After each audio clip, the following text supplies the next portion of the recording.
Chapter 21 of Oliver Twist, by Charles Dickens. The Expedition.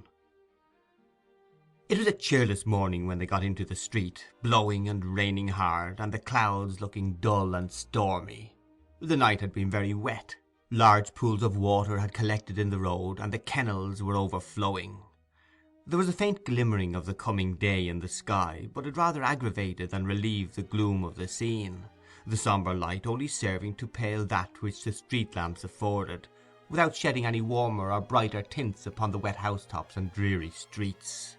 There appeared to be nobody stirring in that quarter of the town. The windows of the houses were all closely shut, and the streets through which they passed were noiseless and empty. By the time they had turned into the Bethnal Green Road, the day had fairly begun to break. Many of the lamps were already extinguished. A few country waggons were slowly toiling on towards London. Now and then a stage-coach covered with mud rattled briskly by, the driver bestowing as he passed an admonitory lash upon the heavy waggoner who, by keeping on the wrong side of the road, had endangered his arriving at the office a quarter of a minute after his time. The public houses with gas-lights burning inside were already open. By degrees other shops began to be unclosed, and a few scattered people were met with. Then came straggling groups of labourers going to their work, then men and women with fish-baskets on their heads, donkey-carts laden with vegetables, chaise-carts filled with livestock or whole carcasses of meat, milk-women with pails, an unbroken concourse of people trudging out with various supplies to the eastern suburbs of the town. As they approached the city, the noise and traffic gradually increased. When they threaded the streets between Shoreditch and Smithfield, it had swelled into a roar of sound and bustle. It was as light as it was likely to be, till night came on again, and the busy morning of half the London population had begun.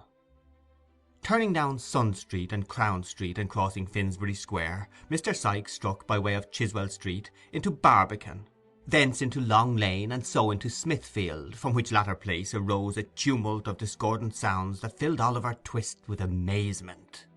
It was market morning. The ground was covered nearly ankle-deep with filth and mire, a thick steam perpetually rising from the reeking bodies of the cattle, and mingling with the fog which seemed to rest upon the chimney-tops, hung heavily above. All the pens in the centre of the large area, and as many temporary pens as could be crowded into the vacant space, were filled with sheep. Tied up to posts by the gutter side were long lines of beasts and oxen, 3 or 4 deep. Countrymen, butchers, drovers, hawkers, boys, thieves, idlers, and vagabonds of every low grade were mingled together in a mass. The whistling of drovers, the barking of dogs, the bellowing and plunging of the oxen, the bleating of sheep, the grunting and squeaking of pigs, the cries of hawkers, the shouts, oaths, and quarrelling on all sides, the ringing of bells and roar of voices that issued from every public house, the crowding, pushing, driving, beating, whooping, and yelling, the hideous and discordant din that resounded from every corner of the market, the unwashed, unshaven, squalid, and dirty figures constantly running to and fro, and bursting in and out of the throng, rendered it a stunning and bewildering scene which quite confounded the senses. Mr. Sikes, dragging Oliver after him, elbowed his way through the thickest of the crowd, and bestowed very little attention on the numerous sights and sounds which so astonished the boy. He nodded twice or thrice to a passing friend, and resisting as many invitations to take a morning dram, pressed steadily onward until they were clear of the turmoil, and made their way through Hosier Lane into Holborn. "Now, young un," said Sikes, looking up at the clock of St. Andrew's Church, "odd upon 7, you must step out. Come, don't lag behind already, lazy legs." Mr. Sikes accompanied this speech with a jerk at his little companion's wrist. Oliver, quickening his pace into a kind of trot between a fast walk and a run, kept up with the rapid strides of the housebreaker as well as he could. They held their course at this rate until they had passed Hyde Park Corner, and were on their way to Kensington, when Sikes relaxed his pace until an empty cart, which was at some little distance behind, came up. Seeing Hounslow written on it, he asked the driver with as much civility as he could assume if he could give them a lift as far as Isleworth. "Jump up," said the man. "Is that your boy?" "Yes, he's my boy," replied Sikes, looking hard at Oliver, and putting his hand abstractedly into the pocket where the pistol was. "Your father walks rather too quick for you, don't he, my man?" inquired the driver, seeing that Oliver was out of breath. "Not a bit of it," replied Sikes, interposing. "He's used to it. Here, take hold of my hand, Ned. In with you." Thus addressing Oliver, he helped him into the cart, and the driver, pointing to a heap of sacks, told him to lie down there and rest himself. As they passed different milestones, Oliver wondered more and more where his companion meant to take him. Kensington, Hammersmith, Chiswick, Kew Bridge, Brentford were all passed, and yet they went on as steadily as if they had only just begun their journey. At length they came to a public house called the Coach and Horses, a little way beyond which another road appeared to turn off, and here the cart stopped. Sikes dismounted with great precipitation, holding Oliver by the hand all the while, and, lifting him down directly, bestowed a furious look upon him, and rapped the side pocket with his fist, in a significant manner. "Good-bye, boy," said the man. "He's sulky," replied Sikes, giving him a shake. "He's sulky. A young dog. Don't mind him." "Not I," rejoined the other, getting into his cart. "It's a fine day after all." And he drove away. Sikes waited until he had fairly gone, and then, telling Oliver he might look about him if he wanted, once again led him onward on his journey. They turned round to the left, a short way past the public house, and then, taking a right-hand road, walked on for a long time, passing many large gardens and gentlemen's houses on both sides of the way, and stopping for nothing but a little beer until they reached a town. Here, against the wall of a house, Oliver saw written up in pretty large letters, Hampton. They lingered about in the fields for some hours. At length they came back into the town, and turning into an old public house with a defaced signboard, ordered some dinner by the kitchen fire. The kitchen was an old low-roofed room with a great beam across the middle of the ceiling, and benches with high backs to them by the fire, on which were seated several rough men in smock-frocks, drinking and smoking. They took no notice of Oliver, and very little of Sikes, and as Sikes took very little notice of them, he and his young comrades sat in a corner by themselves, without being much troubled by their company. They had some cold meat for dinner, and sat so long after it while Mr. Sikes indulged himself with 3 or 4 pipes, that Oliver began to feel quite certain they were not going any further. Being much tired with the walk and getting up so early, he dozed a little at first, then, quite overpowered by fatigue and the fumes of the tobacco, fell asleep. It was quite dark when he was awakened by a push from Sikes. Rousing himself sufficiently to sit up and look about him, he found that worthy in close fellowship and communication with a labouring man over a pint of ale. "So, you're going to Lower Halliford, are you?" inquired Sikes. "Yes, I am," replied the man, who seemed a little the worse, or better, as the case may be, for drinking, "and not slow about it neither. My horse has got a load behind him going back, as he had coming up in the morning, and he won't be long a-doing of it. There's luck to him. God, he's a good un." "Can you give me and the boy a lift as far as there?" demanded Sikes, pushing the ale towards his new friend. "If you're going directly, I can," replied the man, looking out of the pot. "Are you going to Halliford?" "Going to Shepperton," replied Sikes. "I'm your man as far as I go," replied the other. "Is all paid, Becky?" "Yes, the other gentleman's paid," replied the girl. "I say," said the man with tipsy gravity, "that won't do, you know." "Why not?" rejoined Sikes. "You're a-going to accommodate us, and what's to prevent my standing treat for a pint or so in return?" The stranger reflected upon this argument with a very profound face. Having done so, he seized Sikes by the hand and declared he was a real good fellow, to which Mr. Sikes replied he was joking, as if he had been sober there would have been strong reason to suppose he was. After the exchange of a few more compliments, they bade the company good night and went out, the girl gathering up the pots and glasses as they did so, and lounging out to the door with her hands full to see the party start. The horse whose health had been drunk in his absence was standing outside, ready harnessed to the cart. Oliver and Sikes got in without any further ceremony, and the man to whom he belonged, having lingered for a minute or two to bear him up and to defy the hostler and the world to produce his equal, mounted also. Then the hostler was told to give the horse his head, and his head being given him, he made a very unpleasant use of it, tossing it into the air with great disdain, and running into the parlour windows over the way. After performing those feats and supporting himself for a short time on his hind legs, he started off at great speed and rattled out of the town right gallantly. The night was very dark. A damp mist rose from the river and the marshy ground about, and spread itself over the dreary fields. It was piercing cold too. All was gloomy and black. Not a word was spoken, for the driver had grown sleepy, and Sikes was in no mood to lead him into conversation.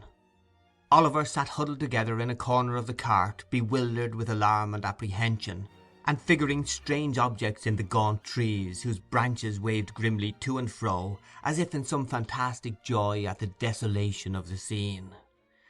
As they passed Sunbury Church, the clock struck 7.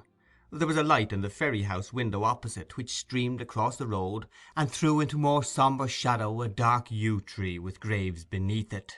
There was a dull sound of falling water not far off, and the leaves of the old tree stirred gently in the night wind. It seemed like quiet music for the repose of the dead. Sunbury was passed through, and they came again into the lonely road. 2 or 3 miles more, and the cart stopped. Sikes alighted, took Oliver by the hand, and they once again walked on. They turned into no house at Shepperton, as the weary boy had expected, but still kept walking on, in mud and darkness, through gloomy lanes and over cold open wastes, until they came within sight of the lights of a town at no great distance. On looking intently forward, Oliver saw that the water was just below them, and that they were coming to the foot of a bridge. Sikes kept straight on until they were close upon the bridge, then turned suddenly down a bank upon the left. "The water," thought Oliver, turning sick with fear. "He has brought me to this lonely place to murder me."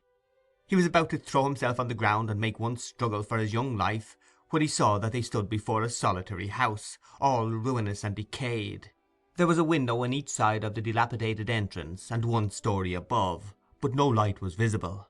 The house was dark, dismantled, and to all appearance uninhabited.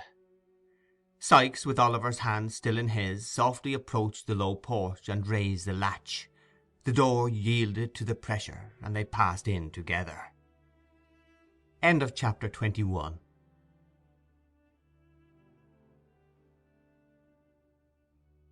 Chapter 22 of Oliver Twist by Charles Dickens. The Burglary. "Hello!" cried a loud hoarse voice as soon as they set foot in the passage. "Don't make such a row," said Sikes, bolting the door. "Show a glim, Toby." "Aha, my pal!" cried the same voice. "A glim, Barney, a glim. Show the gentleman in, Barney. Wake up first, if convenient." The speaker appeared to throw a boot-jack or some such article at the person he addressed, to rouse him from his slumbers, for the noise of a wooden body falling violently was heard, and then an indistinct muttering, as of a man between asleep and awake. "Do you hear?" cried the same voice. "There's Bill Sikes in the passage, with nobody to do the civil to him, and you sleeping there as if you took laudanum with your meals and nothing stronger. Are you any fresher now, or do you want the iron candlestick to wake you thoroughly?" A pair of slipshod feet shuffled hastily across the bare floor of the room, as this interrogatory was put, and there issued from a door on the right hand first a feeble candle, and next the form of the same individual who has been heretofore described as labouring under the infirmity of speaking through his nose, and officiating as waiter at the public-house on Saffron Hill. "Mr. Sikes!" exclaimed Barney, with real or counterfeit joy. "Come in, sir, come in." "Here, you get on first," said Sikes, putting Oliver in front of him. "Quicker, or I shall tread upon your heels." Muttering a curse upon his tardiness, Sikes pushed Oliver before him, and they entered a low dark room, with a smoky fire, 2 or 3 broken chairs, a table, and a very old couch, on which, with his legs much higher than his head, a man was reposing at full length, smoking a long clay pipe. He was dressed in a smartly cut snuff-coloured coat with large brass buttons, an orange neckerchief, a coarse staring shawl-pattern waistcoat, and drab breeches. Mr. Crackit, for he it was, had no very great quantity of hair, either upon his head or face, but what he had was of a reddish dye, and tortured into long corkscrew curls, through which he occasionally thrust some very dirty fingers, ornamented with large common rings. He was a trifle above the middle size, and apparently rather weak in the legs, but this circumstance by no means detracted from his own admiration of his top boots, which he contemplated in their elevated situation with lively satisfaction. "Bill, my boy," said this figure, turning his head towards the door, "I'm glad to see you. I was almost afraid you'd given it up, in which case I should have made a personal venture. Hello!" Uttering this exclamation in a tone of great surprise as his eyes rested on Oliver, Mr. Toby Crackit brought himself into a sitting posture and demanded who that was. "The boy, only the boy," replied Sikes, drawing a chair towards the fire. "One of Mr. Fagin's lads," exclaimed Barney with a grin. "Fagin's, eh?" exclaimed Toby, looking at Oliver. "What an invaluable boy that'll make for the old lady's pockets in chapels. His mug is a fortune to him." "There's enough of that," interposed Sikes impatiently, and stooping over his recumbent friend he whispered a few words in his ear, at which Mr. Crackit laughed immensely, and honoured Oliver with a long stare of astonishment. "Now," said Sikes as he resumed his seat, "if you'll give us something to eat and drink while we're waiting, you'll put some heart in us, or in me at all events. Sit down by the fire yonker and rest yourself, for you'll have to go out with us again tonight, though not very far off." Oliver looked at Sikes in mute and timid wonder, and drawing a stool to the fire sat with his aching head upon his hands, scarcely knowing where he was or what was passing around him.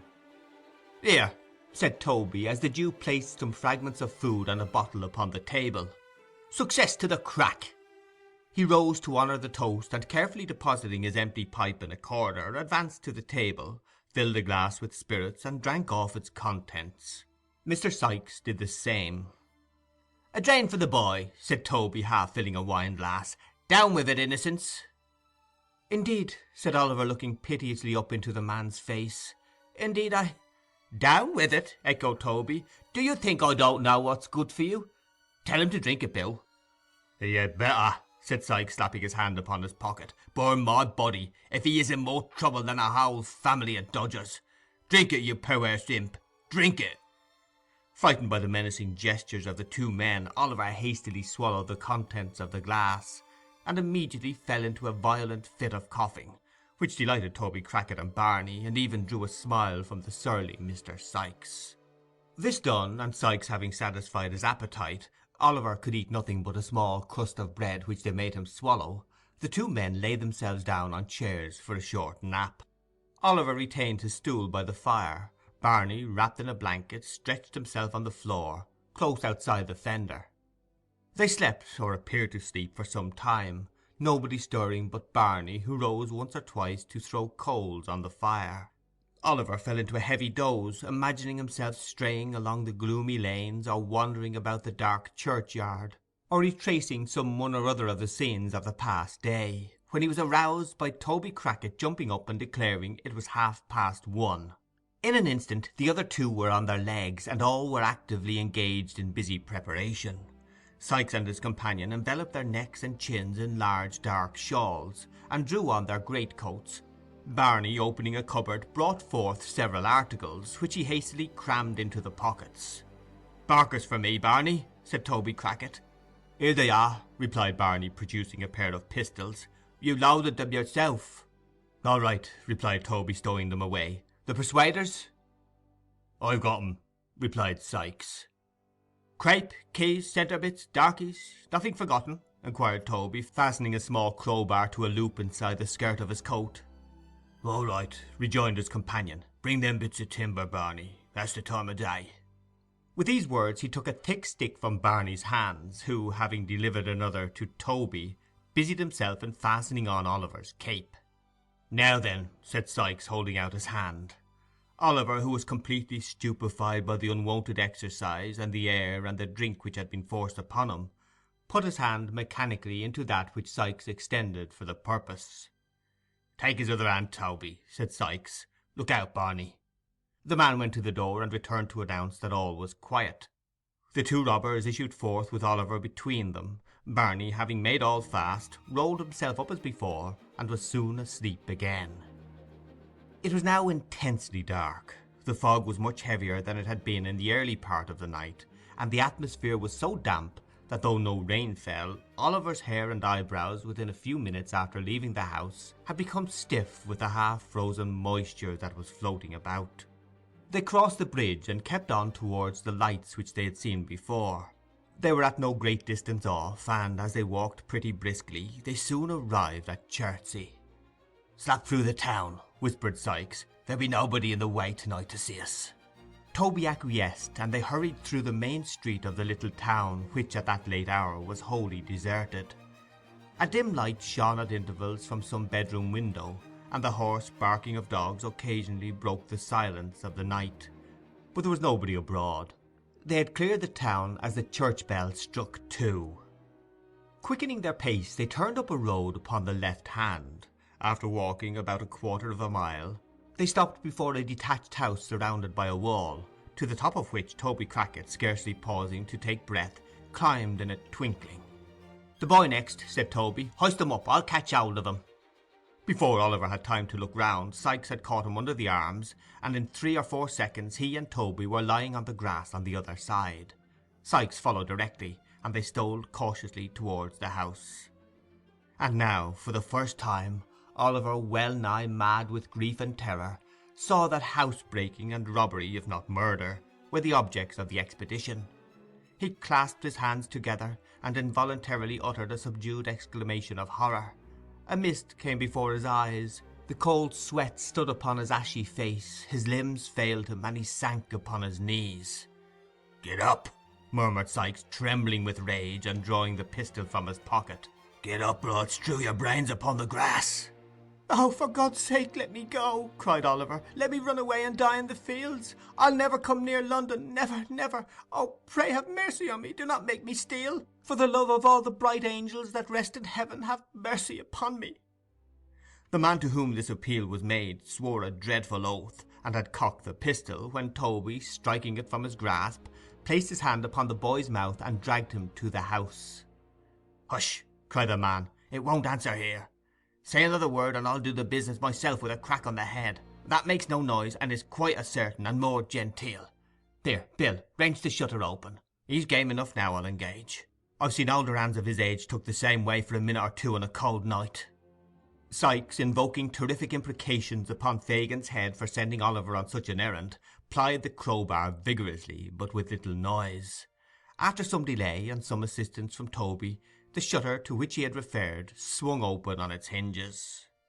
It was a little lattice window about 5 feet and a half above the ground at the back of the house, which belonged to a scullery or small brewing place at the end of the passage. The aperture was so small that the inmates had probably not thought it worth while to defend it more securely, but it was large enough to admit a boy of Oliver's size nevertheless.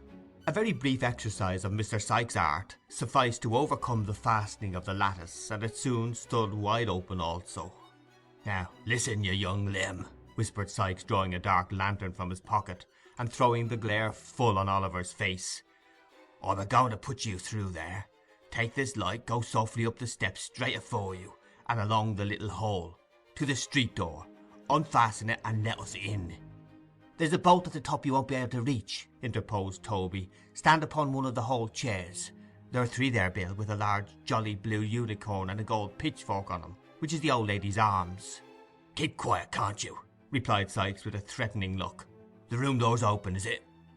"Wide," replied Toby, after peeping in to satisfy himself. "The game of that is that they always leave it open with a catch, so that the dog, who's got a bed in there, may walk up and down the passage when he feels wakeful. Barney tossed him away tonight. So neat." Although Mr. Crackit spoke in a scarcely audible whisper, and laughed without noise, Sikes imperiously commanded him to be silent, and to get to work. Toby complied, by first producing his lantern and placing it on the ground, then by planting himself firmly with his head against the wall beneath the window, and his hands upon his knees so as to make a step of his back.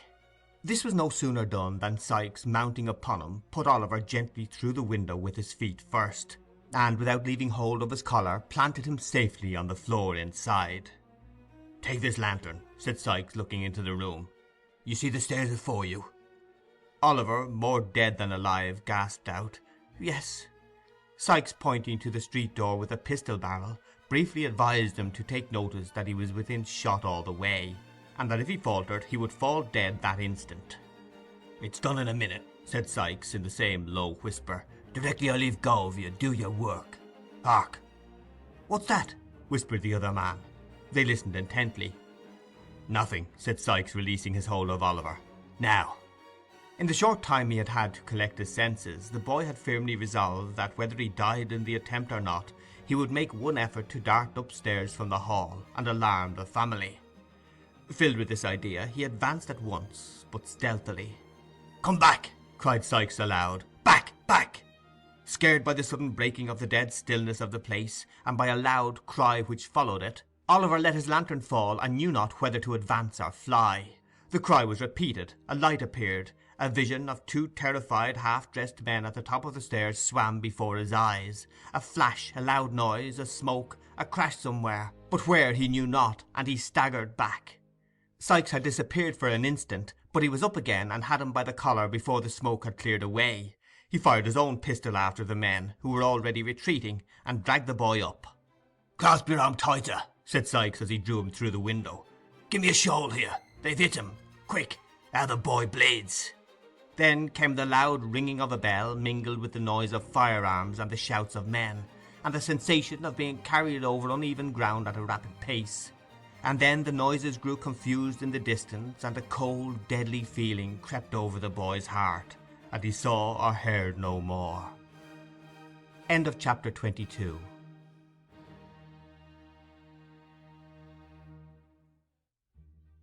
Chapter 23 of Oliver Twist, by Charles Dickens, which contains the substance of a pleasant conversation between Mr. Bumble and a lady, and shows that even a beadle may be susceptible on some points. The night was bitter cold. The snow lay on the ground, frozen into a hard, thick crust, so that only the heaps that had drifted into byways and corners were affected by the sharp wind that howled abroad, which, as if expending increased fury on such prey as it found, caught it savagely up in clouds, and whirling it into 1,000 misty eddies, scattered it in air. Bleak, dark, and piercing cold, it was a night for the well-housed and fed to draw round the bright fire and thank God they were at home, and for the homeless, starving wretch to lay himself down and die. Many hunger-worn outcasts close their eyes in our bare streets at such times, who, let their crimes have been what they may, can hardly open them in a more bitter world. Such was the aspect of out-of-doors affairs when Mrs. Corney, the matron of the workhouse to which our readers have been already introduced as the birthplace of Oliver Twist, sat herself down before a cheerful fire in her own little room, and glanced, with no small degree of complacency, at a small round table, on which stood a tray of corresponding size, furnished with all necessary materials for the most grateful meal that matrons enjoy. In fact, Mrs. Corney was about to solace herself with a cup of tea. As she glanced from the table to the fireplace, where the smallest of all possible kettles was singing a small song in a small voice, her inward satisfaction evidently increased, so much so, indeed, that Mrs. Corney smiled. "Well," said the matron, leaning her elbow on the table and looking reflectively at the fire, "I'm sure we have all on us a great deal to be grateful for, a great deal, if we did but know it. Ah!" Mrs. Corney shook her head mournfully, as if deploring the mental blindness of those paupers who did not know it, and thrusting a silver spoon, private property, into the inmost recesses of a 2-ounce tin tea-caddy, proceeded to make the tea. How slight a thing will disturb the equanimity of our frail minds! The black teapot, being very small and easily filled, ran over while Mrs. Corney was moralizing, and the water slightly scalded Mrs. Corney's hand. "Drat the pot," said the worthy matron, setting it down very hastily on the hob. "A little stupid thing that only holds a couple of cups. What use is it to anybody? Except," said Mrs. Corney, pausing, "except to a poor desolate creature like me. Oh dear!" With these words the matron dropped into her chair, and once more resting her elbow on the table, thought of her solitary fate. The small teapot and the single cup had awakened in her mind sad recollections of Mr. Corney, who had not been dead more than 25 years, and she was overpowered. "I shall never get another," said Mrs. Corney pettishly. "I shall never get another like him." Whether this remark bore reference to her husband or the teapot is uncertain. It might have been the latter, for Mrs. Corney looked at it as she spoke, and took it up afterwards. She had just tasted her first cup when she was disturbed by a soft tap at the room door. "Oh, come in with you," said Mrs. Corney sharply. Some of the old women dying, I suppose. They always die when I'm at meals. Don't stand there letting the cold air in, don't. What's amiss now, hey?" Nothing, ma'am, nothing," replied a man's voice. "Dear me!" exclaimed the matron in a much sweeter tone. "Is that Mr. Bumble?" "At your service, ma'am," said Mr. Bumble, who had been stopping outside to rub his shoes clean, and to shake the snow off his coat, and who now made his appearance bearing the cocked hat in one hand and a bundle in the other. "Shall I shut the door, ma'am?" The lady modestly hesitated to reply, lest there should be any impropriety in holding an interview with Mr. Bumble with closed doors. Mr. Bumble, taking advantage of the hesitation, and being very cold himself, shut it without permission. "Hard weather, Mr. Bumble," said the matron. "Hard indeed, ma'am," replied the beadle. "Anti-parochial weather this, ma'am. We have given away, Mrs. Corney, we have given away a matter of 20 quartern loaves and a cheese and a half this very blessed afternoon, and yet them paupers are not contented." "Of course not. When would they be, Mr. Bumble?" said the matron, sipping her tea. "When indeed, ma'am?" rejoined Mr. Bumble. "Why, there's one man that, in consideration of his wife and large family, has a quartern loaf and a good pound of cheese, full weight. Is he grateful, ma'am? Is he grateful? Not a copper farthing worth of it. Now what does he do, ma'am, but ask for a few coals? If it's only a pocket handkerchief full, he says. Coals! What would he do with coals? Toast his cheese with them, and then come back for more. That's the way with these people, ma'am. Give 'em an apron full of coals to-day, and they'll come back for another, the day after tomorrow, as brazen as alabaster." The matron expressed her entire concurrence in this intelligible simile, and the beadle went on. "I never," said Mr. Bumble, "see anything like the pitch it's got to. The day before yesterday, a man—you have been a married woman, ma'am, and I may mention it to you—a man with hardly a rag upon his back"—here Mrs. Corney looked at the floor—"goes to our overseer's door when he has got company coming to dinner, and says he must be relieved, Mrs. Corney.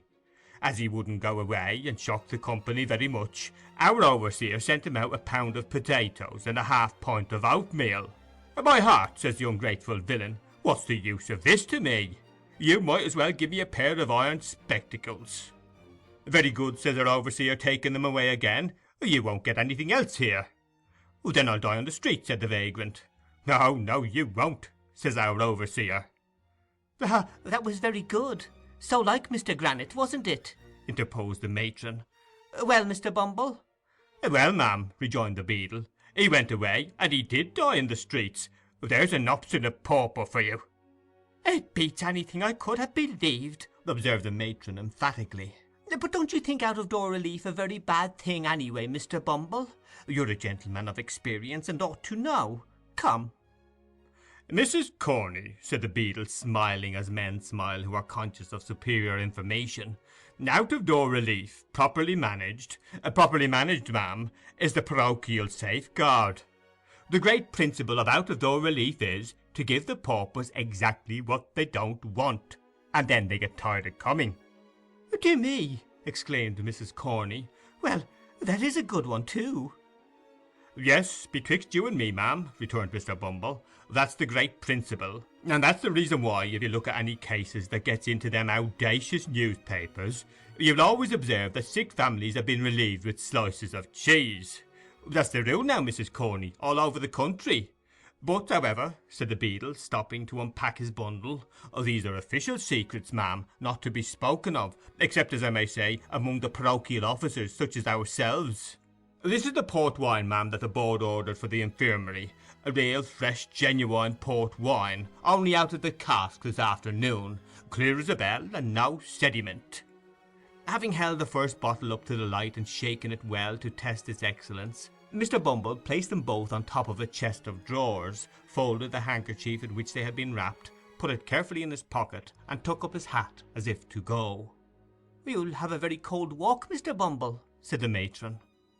"It blows, ma'am," replied Mr. Bumble, turning up his coat collar, "enough to cut one's ears off." The matron looked from the little kettle to the beadle, who was moving towards the door, and as the beadle coughed preparatory to bidding her good night, bashfully inquired whether he wouldn't take a cup of tea. Mr. Bumble instantaneously turned back his collar again, laid his hat and stick upon a chair, and drew another chair up to the table. As he slowly seated himself, he looked at the lady. She fixed her eyes upon the little teapot. Mr. Bumble coughed again, and slightly smiled. Mrs. Corney rose to get another cup and saucer from the closet. As she sat down, her eyes once again encountered those of the gallant Beadle. She coloured, and applied herself to the task of making his tea. Again Mr. Bumble coughed, louder this time than he had coughed yet. "Sweet, Mr. Bumble?" inquired the matron, taking up the sugar basin. "Very sweet indeed, ma'am," replied Mr. Bumble. He fixed his eyes upon Mrs. Corney as he said this, and if ever a beadle looked tender, Mr. Bumble was that beadle at that moment. The tea was made and handed in silence. Mr. Bumble, having spread a handkerchief over his knees to prevent the crumb from sullying the splendour of his shorts, began to eat and drink, varying these amusements occasionally by fetching a deep sigh, which, however, had no injurious effect upon his appetite, but on the contrary rather seemed to facilitate his operations in the tea and toast department. "You have a cat, ma'am, I see," said Mr. Bumble, glancing at one who, in the centre of her family, was basking before the fire. "And kittens too, I declare." "I'm so fond of them, Mr. Bumble, you can't think," replied the matron. "They're so happy, so frolicsome, and so cheerful that they are quite companions for me." "Very nice animals, ma'am," replied Mr. Bumble approvingly. "So very domestic." "Oh yes," rejoined the matron with enthusiasm. "So fond of their home too, that it's quite a pleasure, I'm sure." "Mrs. Corney, ma'am," said Mr. Bumble slowly, and marking the time with his teaspoon, "I mean to say this, ma'am, that any cat or kitten that could live with you, ma'am, and not be fond of his home, must be a ass, ma'am." "Oh, Mr. Bumble," remonstrated Mrs. Corney. "It's of no use disguising facts, ma'am," said Mr. Bumble, slowly flourishing the teaspoon with a kind of amorous dignity which made him doubly impressive. "I would drown it myself with pleasure." "Then you're a cruel man," said the matron vivaciously, as she held out her hand for the beadle's cup, "and a very hard-hearted man besides." "Hard-hearted, ma'am?" said Mr. Bumble. "Hard?"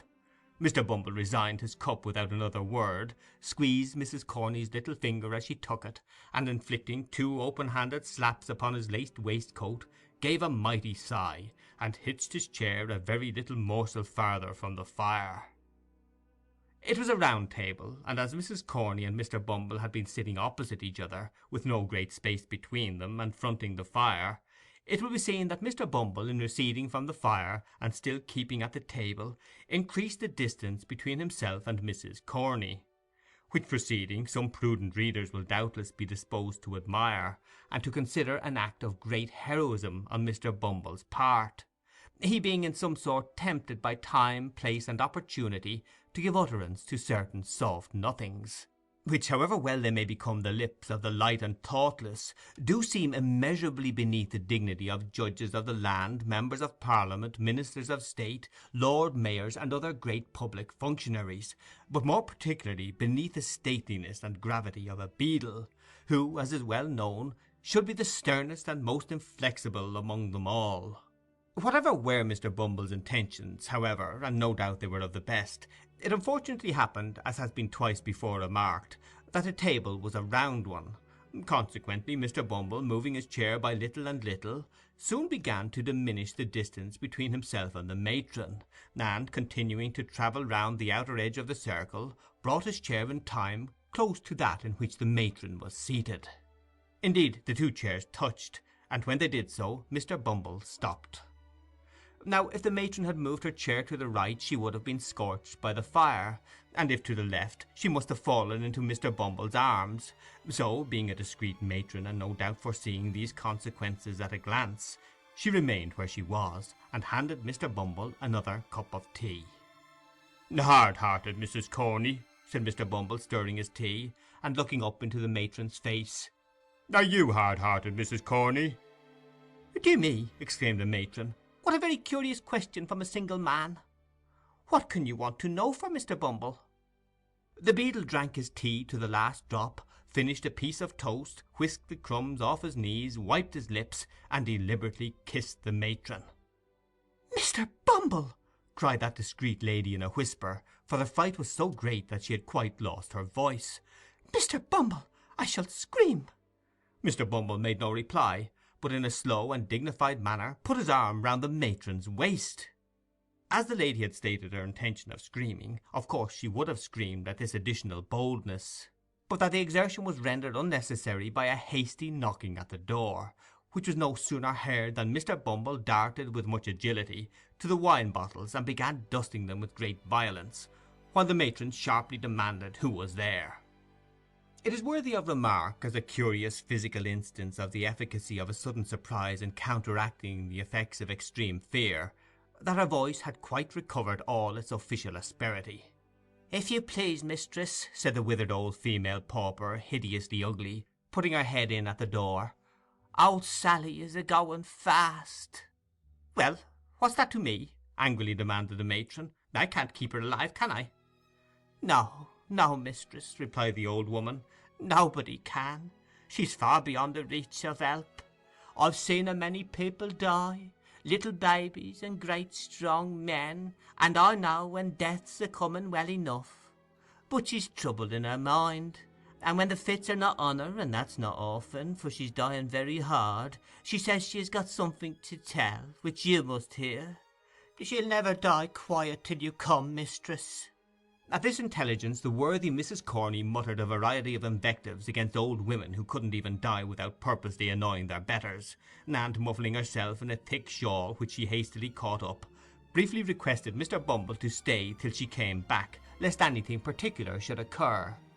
Bidding the messenger walk fast and not be all night hobbling up the stairs, she followed her from the room with a very ill grace, scolding all the way. Mr. Bumble's conduct on being left to himself was rather inexplicable.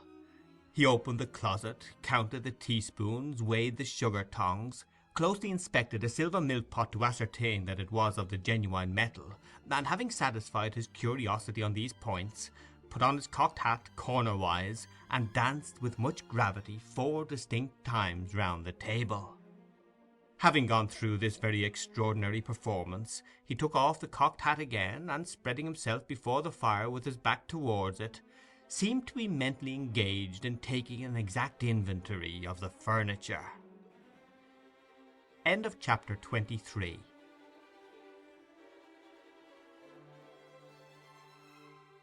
Chapter 24 of Oliver Twist by Charles Dickens treats on a very poor subject, but is a short one, and may be found of importance in this history. It was no unfit messenger of death who had disturbed the quiet of the matron's room. Her body was bent by age, her limbs trembled with palsy, her face, distorted into a mumbling leer, resembled more the grotesque shaping of some wild pencil than the work of nature's hand.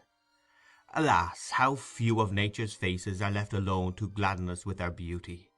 The cares and sorrows and hungerings of the world change them as they change hearts, and it is only when those passions sleep and have lost their hold for ever that the troubled clouds pass off and leave heaven's surface clear.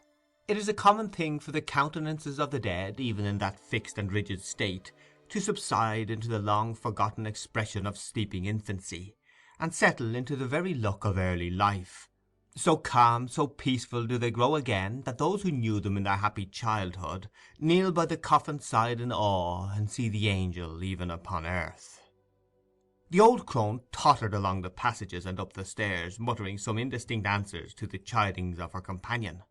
Being at length compelled to pause for breath, she gave the light into her hand, and remained behind to follow as she might, while the more nimble superior made her way to the room where the sick woman lay. It was a bare garret room, with a dim light burning at the farther end. There was another old woman watching by the bed. The parish apothecary's apprentice was standing by the fire, making a toothpick out of a quill. "Cold night, Mrs. Corney," said this young gentleman as the matron entered. "Very cold indeed, sir," replied the mistress in her most civil tones, and dropping a curtsy as she spoke. "You should get better colds out of your contractors," said the apothecary's deputy, breaking a lump on the top of the fire with the rusty poker, Oh, these are not at all the sort of thing for a cold night." "They are the board's choosing, sir," returned the matron. "The least they could do would be to keep us pretty warm, for our places are hard enough." The conversation was here interrupted by a moan from the sick woman. "Oh," said the young man, turning his face towards the bed as if he had previously quite forgotten the patient. "It's all U.P. there, Mrs. Corney." "It is it, sir?" asked the matron. "If she lasts a couple of hours I shall be surprised," said the apothecary's apprentice, intent upon the toothpick's point. "It's a break-up of the system altogether. Is she dozing, old lady?" The attendant stooped over the bed to ascertain, and nodded in the affirmative. "Then perhaps she'll go off in that way if you don't make a row," said the young man. "Put the light on the floor, she won't see it there." The attendant did as she was told, shaking her head meanwhile, to intimate that the woman would not die so easily. Having done so, she resumed her seat by the side of the other nurse, who had by this time returned. The mistress, with an expression of impatience, wrapped herself in her shawl and sat at the foot of the bed. The apothecary's apprentice, having completed the manufacture of the toothpick, planted himself in front of the fire and made good use of it for 10 minutes or so, when, apparently growing rather dull, he wished Mrs. Corney joy of her job, and took himself off on tiptoe. When they had sat in silence for some time, the two old women rose from the bed, and crouching over the fire held out their withered hands to catch the heat. The flame threw a ghastly light on their shrivelled faces, and made their ugliness appear terrible, as in this position they began to converse in a low voice. "Did she say any more, Annie dear, while I was gone?" inquired the messenger. "Not a word," replied the other. "She plucked and tore at her arms for a little time, but I held her hands, and she soon dropped off. She hasn't much strength in her, so we easily kept her quiet. I ain't so weak for an old woman, although I am on parish allowance. No, no." "Did she drink the hot wine the doctor said she was to have?" demanded the first. "I tried to get it down," rejoined the other, "but her teeth were tight set, and she clenched the mug so hard that it was as much as I could do to get it back again. So I drank it, and it did me good." Looking cautiously round to ascertain that they were not overheard, the two hags cowered nearer to the fire, and chuckled heartily. "I mind the time," said the first speaker, "when she would have done the same, and made rare fun of it afterwards." "Aye, that she would," rejoined the other. "She had a merry heart.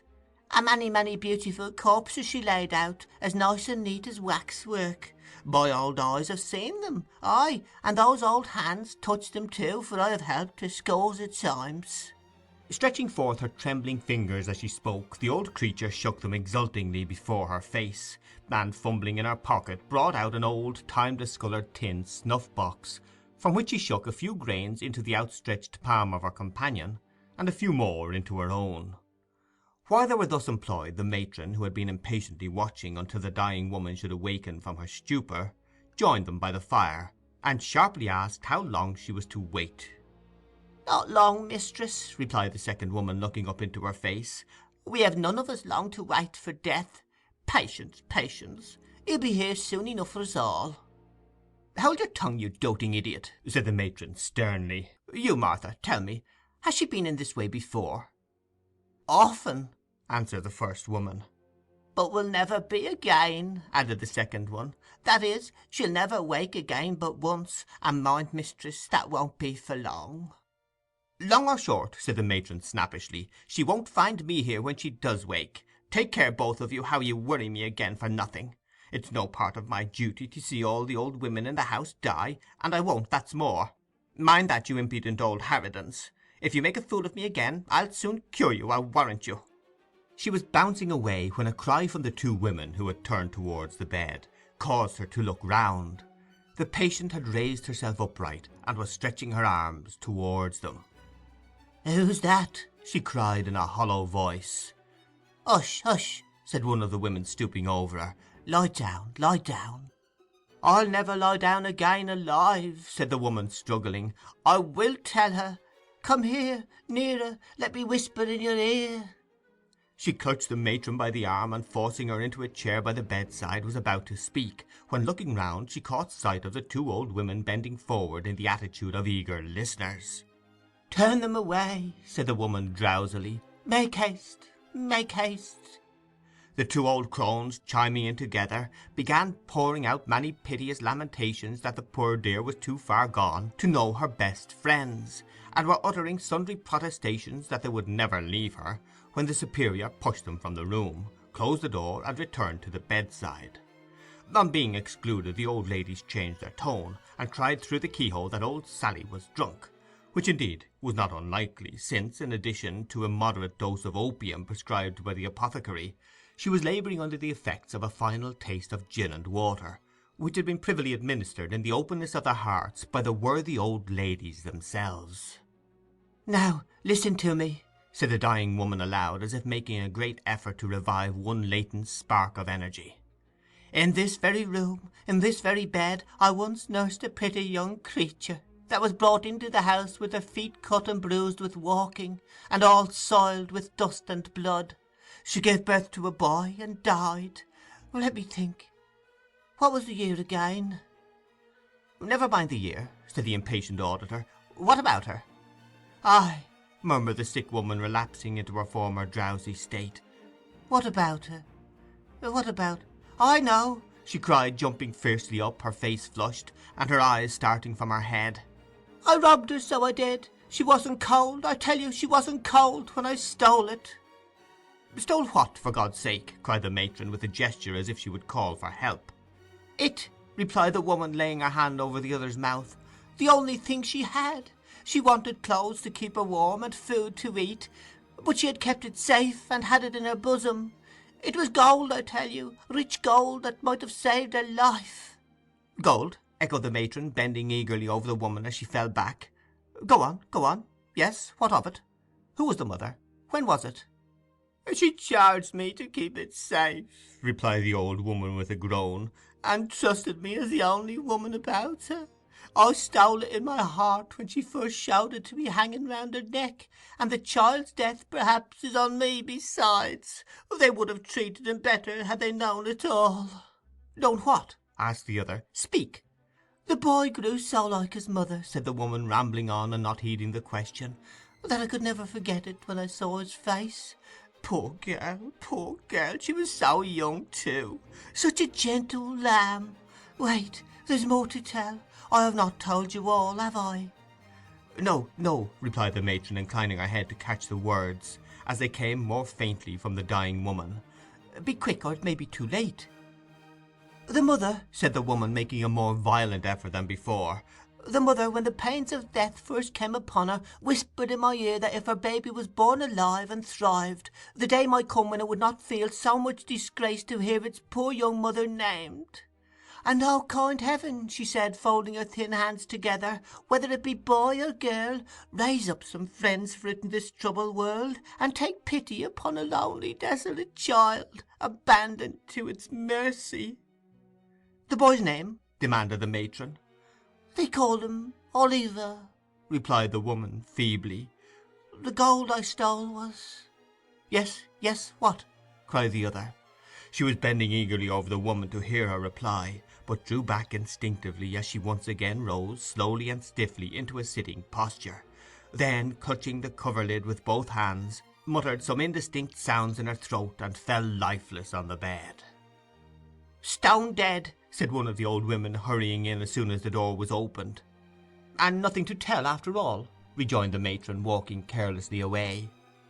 The two crones, to all appearance too busily occupied in preparations for the dreadful duties to make any reply, were left alone, hovering about the body. End of chapter 24.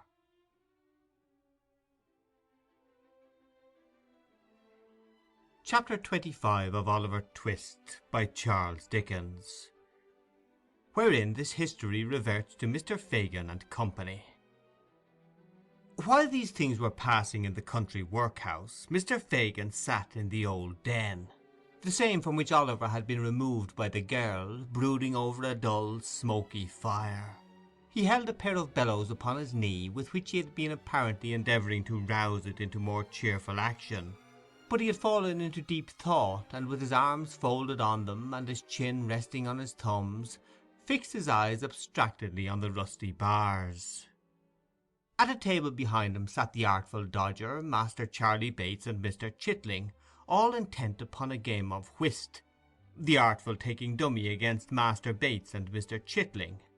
The countenance of the first-named gentleman, particularly intelligent at all times, acquired great additional interest from his close observance of the game, and his attentive perusal of Mr. Chitling's hand, upon which from time to time, as occasion served, he bestowed a variety of earnest glances, wisely regulating his own play by the result of his observations upon his neighbour's cards. It being a cold night, the Dodger wore his hat, as indeed was often his custom within doors. He also sustained a clay pipe between his teeth, which he only removed for a brief space when he deemed it necessary to apply for refreshment to a quart pot upon the table, which stood ready filled with gin and water for the accommodation of the company.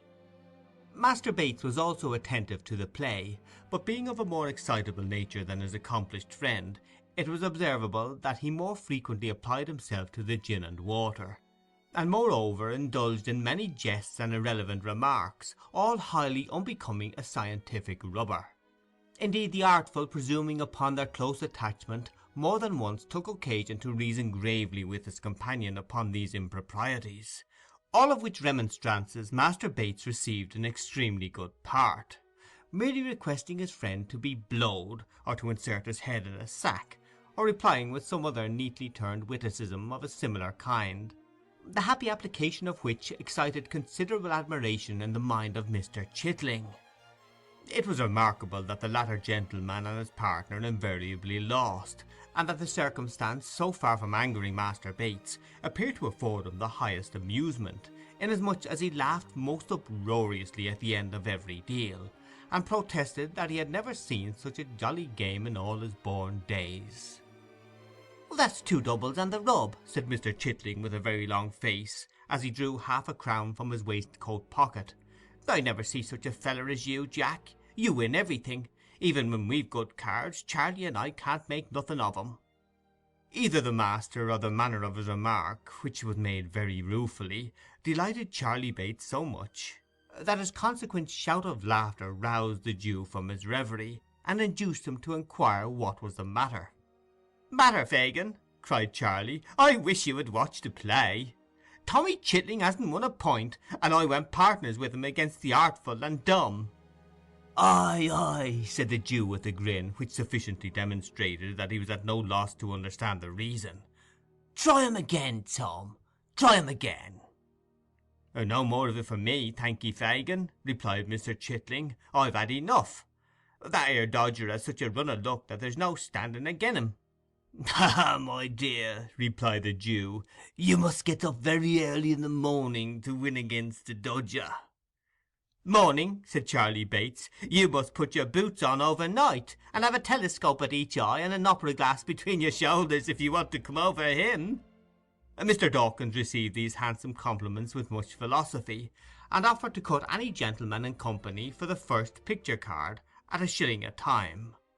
Nobody accepted the challenge, and his pipe being by this time smoked out, he proceeded to amuse himself by sketching a ground plan of Newgate on the table with a piece of chalk which had served him in lieu of counters, whistling meantime with particular shrillness. "How precious dull you are, Tommy," said the Dodger, stopping short when there had been a long silence, and addressing Mr. Chitling. "What do you think he's thinking of, Fagin?" "How should I know, my dear?" replied the Jew, looking round as he plied the bellows. "About his losses, maybe, or the little retirement in the country that he's just left, eh? That's it, my dear." "Not a bit of it," replied the Dodger, stopping the subject of discourse as Mr. Chitling was about to reply. "What do you say, Charley?" "I should say," replied Master Bates with a grin, "that he was uncommon sweet upon Betsy. See how he's a-blushing? Oh, my eye, there's a merry-go-rounder. Tommy Chitling's in love. Oh, Fagin, Fagin, what a spree!"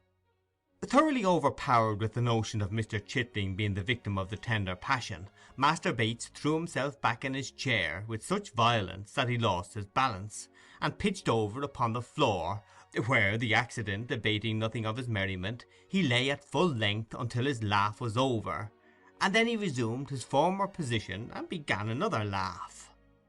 "Never mind him, my dear," said the Jew, winking at Mr. Dawkins, and giving Master Bates a reproving tap with the nozzle of the bellows.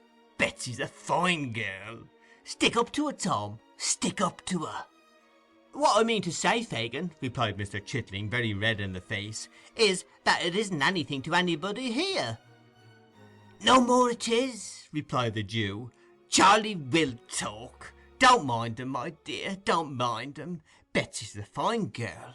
Do as she bids you, Tom, and you will make your fortune." "So I do as she bids me," replied Mr. Chitling. "I shouldn't have been milled if it hadn't been for her advice. But it turned out a good job for you, didn't it, Fagin? And what's 6 weeks of it? It must come some time or another, and why not in the winter time, when you don't want to go out a walking so much, eh, Fagin?" "Ah, to be sure, my dear," replied the Jew. "You wouldn't mind it again, Tom, would you?" asked the Dodger, winking upon Charlie and the Jew, "if Bet was all right?" "I mean to say that I shouldn't," replied Tom angrily. "There now, who'd say as much as that, I should like to know, eh, Fagin?" "Nobody, my dear," replied the Jew. "Not a soul, Tom. I don't know one of 'em that would do it besides you. Not one of 'em, my dear."